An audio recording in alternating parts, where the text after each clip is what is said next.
Thunderbird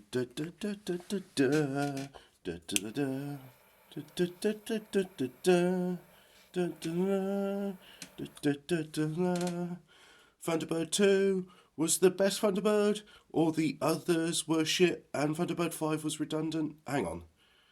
Which is the Red Rocket? Because Thunderbird 1 was essentially that, and it did all the other things. Yeah.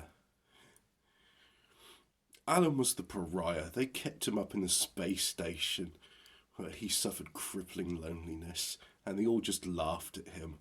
He kept trying to, like, FaceTime them. Oh, by the way, well done, Thunderbirds, for predicting FaceTime before anybody else. Look at this, I probably don't even need that firelight. I mean, I will, because I know it's all well and good having the kindling going, but I was reading a little bit last night before my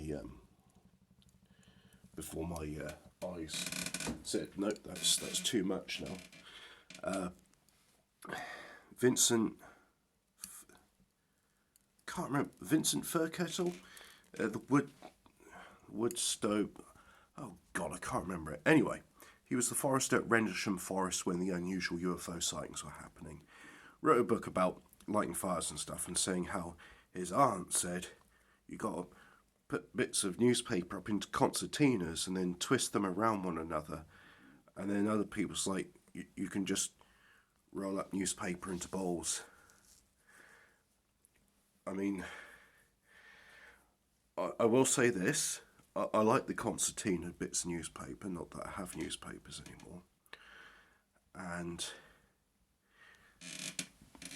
I think people develop little rituals and traditions about how to do fire. The Japanese blacksmiths, because they're very traditional, as you can imagine them being, what with it being that sort of thing, they do this thing where they get a rod of iron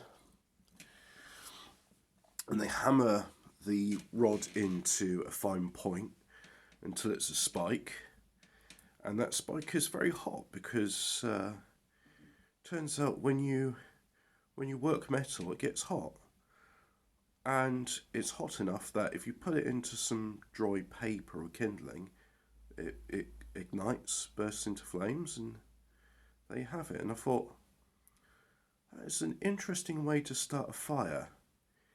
A fire drill is probably less effort than hammering a piece of iron into a spike. But at the same time, if you're a blacksmith, you're used to hammering things, so I know some people say, oh, it's actually a really hard way of starting a fire, whatever. Yeah, but it sounds nice. I like it. So there's a fire. It is currently 17 degrees in my room. It was 15 when I got in. The window had been opened because somebody wanted electricity to charge up the battery, and I said, but it's too cold. Why not just go for a 10-mile run? Oh, have you seen the price of petrol? It's like, yes, I drive a Jag. It does 25 miles to the gallon. It uses petrol. I have seen the price of petrol. But yeah, there's a fire. So, toodle pip, chaps. I may play some Dyson Sphere later on. I have an experiment I wish to do on the new map so that my frame rate will be not as atrocious.